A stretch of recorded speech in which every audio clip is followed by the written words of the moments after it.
ಎರಡನೇ ಹೆಂಡ್ತಿನೂ ನಿಮ್ ಜೊತೆ ಚೆನ್ನಾಗಿಲ್ಲ, ಈಗ ಅದು ಪ್ರಾಬ್ಲಮ್ ಆಗಿದೆ. ಹಂಗಾದ್ಮೇಲಿಂದ ಮೊದಲನೇ ಹೆಂಡ್ತಿನ ಸರಿಯಾಗಿ ನೋಡ್ಕೊಂಡಿಲ್ಲ ಅನ್ನೋದು ಡೆಸರ್ಷನ್ ಆಟೋಮ್ಯಾಟಿಕಲಿ ಪ್ರೂವ್ ಆಯಿತು. 125 ಸ್ಕೋಪ್ ಇರೋದೇ ಅಷ್ಟು. ಸುಪ್ರೀಂ ಕೋರ್ಟ್ನವರು, ಹೈಕೋರ್ಟ್ನವರು ಎಲ್ಲ ಬೇರೆ ಬೇರೆ ಹೈಕೋರ್ಟ್ನವರೆಲ್ಲ ಇನ್ನೂ ಒಂದು ಹೆಜ್ಜೆ ಮುಂದೋಗಿ ಬರೇ ಕಟ್ಕೊಂಡವಳಿಗಲ್ಲ ಇಟ್ಕೊಂಡವಳಿಗೂ ಕೊಡಬೇಕು ಅಂತ ಹೇಳಿ ಮಾಡಿದ್ದಾರೆ. ಹಾಗಿದ್ದಂಥ ಪಕ್ಷದಲ್ಲಿ ಇನ್ನೇನು ಲೀಗಲ್ ಪಾಯಿಂಟ್ ರಿವಿಷನಲ್ಲಿ ನಾವು ನೋಡೋದಿದೆ? ಇದರಲ್ಲಿ ಏನೋ ಲೀಗಲ್ ಪಾಯಿಂಟ್ ನೋಡೋದಿಲ್ಲ. ಇನ್ನು ಕೆಪಾಸಿಟಿ, ದುಡ್ಡಿಲ್ಲ ಅಂದರೆ ಹೋಗಿ ಜೈಲಿಗೆ ಸೇರ್ಕೊಂಬಿಡಿ ಶಿವಾಯನಮ್ಮ ಅಂತ, ಇಲ್ದಾರೆ ಹರಿದ್ವಾರಕ್ಕೆ ಹೋಗ್ಬಿಡಿ ಕಾವಿ ಹಾಕ್ಕೊಂಡು. ಅವಳೇ ಒಂದೊಂದು ದಿನ ಒಂದೊಂದು ಆಶ್ರಮದಲ್ಲಿ ಬಿಟಿ ಊಟ ಹಾಕ್ತಾರೆ, ಒಟ್ಟು ಹೋದ್ರೆ ಆಯ್ತಪ್ಪ ಆರಾಮಾಗಿ. ಅಲ್ಲಿರೋರೆಲ್ಲ ಅರ್ಧ ಜನ ಕನ್ವಿಕ್ಸೆ. ಋಷಿಕೇಶ, ಹರಿದ್ವಾರ, ಕಾಶಿ ಅಲ್ಲೆಲ್ಲ ಇರೋರೆಲ್ಲ ಅಂಥವ್ರೆ. ನೆನೆ 75 ರೂಪಾಯಿಗೊಂದು ಕೇಸರಿ ಕಲರ್ ನೈಟಿ ಕೊಡ್ತಾರೆ, ಅದು ಹಾಕೊಂಡ್ಬಿಟ್ರೆ ಮುಗಿದೋಯ್ತು. 25 ರೂಪಾಯಿಗೆ ಒಂದು ಅಲ್ಯೂಮಿನಿಯಮ್ದು ಟಿಫಿನ್ ಕ್ಯಾರಿ ಕೊಡ್ತಾರೆ. ಒಂದೊಂದು ದಿನ ಒಂದೊಂದು ಆಶ್ರಮದಲ್ಲಿ 12 ಗಂಟೆ ಕರೆಕ್ಟಾಗಿ, ಬೇರೆ ಯಾರು ಊಟ ಹಾಕ್ತಾರೋ ಬಿಡ್ತಾರೋ 12 ಗಂಟೆಗೆ ಆ ಆಶ್ರಮದಲ್ಲಿ ಬೆಲ್ ಆಗುತ್ತೆ. ಲೈನಲ್ಲಿ ಹೋಗಿ ಕೂತಿದ್ರೆ ಸಾಕು, 2 ಚಪಾತಿ ರೊಟ್ಟಿ ಕೊಡ್ತಾರೆ. ಯಾರ್ಯಾರೋ ದೇಶದಲ್ಲೆಲ್ಲ ಏನೇನೋ ಅನ್ಯಾಯ ಮಾಡ್ಬಿಟ್ಟಿರ್ತಾರಲ್ಲ ಅವರೆಲ್ಲ ಇಲ್ಲಿರೋ ಸಾಧು ಸಂತರಿಗೆ ಊಟ ಕೊಡಬೇಕು ಅಂತ ಹೇಳಿ ದುಡ್ಡಿಟ್ಟಿದ್ದಾರೆ. ಅವನ ಆಶ್ರಮದವ್ರು ಅರ್ಧ ನುಂಗಿ ಇನ್ನರ್ಧ ಇವ್ರಿಗೆಲ್ಲ ಹಾಕ್ತಾರೆ. ಬಿಟ್ಬಿಟ್ಟು ಅಲ್ಲೋಗಿ ಸೇರ್ಕೊಂಡ್ಬಿಟ್ರೆ ಮುಗ್ದೋಯ್ತು. ಕಾವಿ ಹಾಕೊಂಡ್ಬಿಟ್ಟು ಗಡ್ಡ ಬಿಟ್ಬಿಟ್ರೆ ನಿಮ್ ನಸೀಬ್ ಚೆನ್ನಾಗಿದ್ರೆ ನಿಮ್ಮ ಹತ್ರನೂ ಯಾರು ಶಾಸ್ತ್ರ ಗೀಸ್ತ್ರ ಅಂತ ಕೇಳಿ ಒಂದಷ್ಟು ಬೇರೆ ವರ್ಕೌಟ್ ಆಗುತ್ತೆ ದುಡ್ಡು. ಇಲ್ಲದೆ ಆರಾಮಾಗಿ ಬೆಳಗ್ಗೆ ಇರೋದು, ಸಾಯಂಕಾಲ ಆದರೆ ಗಂಗಾ ನದಿ ನೀರು ಕುಡಿಯೋದು, ಗಂಗಾ ಆರತಿ ಆಗುತ್ತೆ. ಯಾರೋ ನಿಮ್ಮ ಸುಮ್ಮನೆ ಅಲ್ಲಿ ಲೈನಲ್ಲಿ ಕೂತಿದ್ರೆ ಪಾಪ ಮಾಡಿದವರೆಲ್ಲ ಬೆಳಗ್ಗೆ ಟಿವಿ ನೋಡಿ 10 ರೂಪಾಯಿ ಹಾಕೊಂಡು ಹೋಗ್ತಾರೆ. ಆ ಥರ 10 ರೂಪಾಯಿ 250 ರೂಪಾಯಿ ಕಲೆಕ್ಷನ್ ಆಗುತ್ತೆ per day. ಯಾರಿಗುಂಟು ಯಾರಿಗಿಲ್ಲ.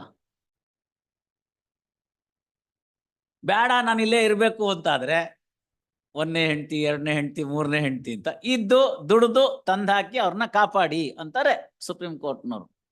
Fully abled person should earn and then maintain the family. ಇಂಥ ಗಂಡನ್ ಕಟ್ಕೊಂಡಿದ್ದಕ್ಕೆ ಅವಳ ಕರ್ಮದಲ್ಲಿ ಇನ್ನೇನು ಅನುಭವಿಸ್ಬೇಕು ಅನುಭವಿಸ್ತಾಳೆ. This all about the 125. Domestic violence, domestic violence still worser. ಅದ್ರಲ್ಲಿ ನಂದೇ ಜಜ್ಮೆಂಟ್ ಇದೆ ನೋಡಿ. ಮೇಂಟೆನೆನ್ಸ್ ಕೊಡೋದ್ರ ಜೊತೆಗೆ ಮನೆನೂ ಕೊಡಬೇಕು.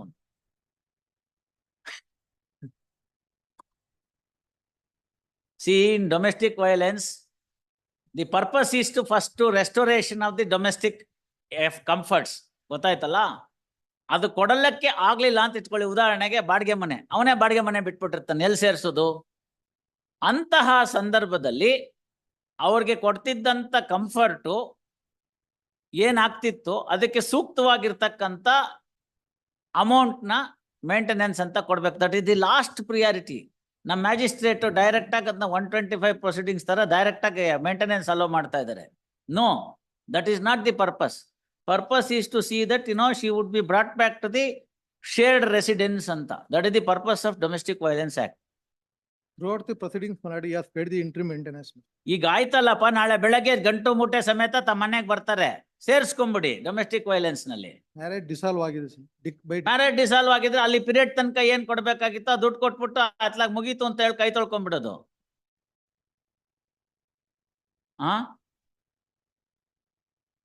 ಅಷ್ಟೇ ಇರೋದೀಗ, ಅಲ್ಲಿ ತನಕ ಇರೋದು ಅಷ್ಟೇನೇನೆ. If the marriage is dissolved you will have to pay some amount. Pay that amount and be done away with it. Initially, my lord, the petitioner has filed the restitution of conjugal rights. ಆಯ್ತಲ್ಲ ಇವ್ರೆ, ಅದೆಲ್ಲ ಮುಗಿದೋಯ್ತಲ್ಲ ಈಗ. Thereafter, divorce. ಅದೆಲ್ಲ ಮುಗಿದೋಯ್ತು ಈಗ. We have past last stage ನಾವು. ಈಗ question of ಏನ್ ದುಡ್ಡು ಕೊಡ್ಬೇಕು ಅದನ್ನ ಕೊಟ್ಬಿಟ್ಟು ನಿನ್ ದಾರಿ ನಿನ್ಗೆ, ನನ್ ದಾರಿ ನನ್ಗೆ ಅಂತ. ನಿಮ್ ಕಕ್ಷಿಗಾರಕ್ಕೆ ಸ್ತ್ರೀ ಸೌಖ್ಯ ಬರ್ದಿಲ್ಲ, ಅದಕ್ಕೆ ಮೊದಲನೇ ಹೆಂಡತಿನ ಅನಾನುಕೂಲ ಆಯ್ತು. ಈಗ 2ನೇ ಹೆಂಡತಿ ಅವಳದು ಅನಾನುಕೂಲ ಆಗ್ತಾ ಇದೆ. ಇದು ಮ್ಯಾರೇಜ್ ಮಾರ್ಕೆಟ್ ಚೆನ್ನಾಗಿದೆ, ಗಂಡಸಿಗೆ 10 ಬೇಕಾದ್ರೆ ಮದುವೆ ಆಗುತ್ತೆ.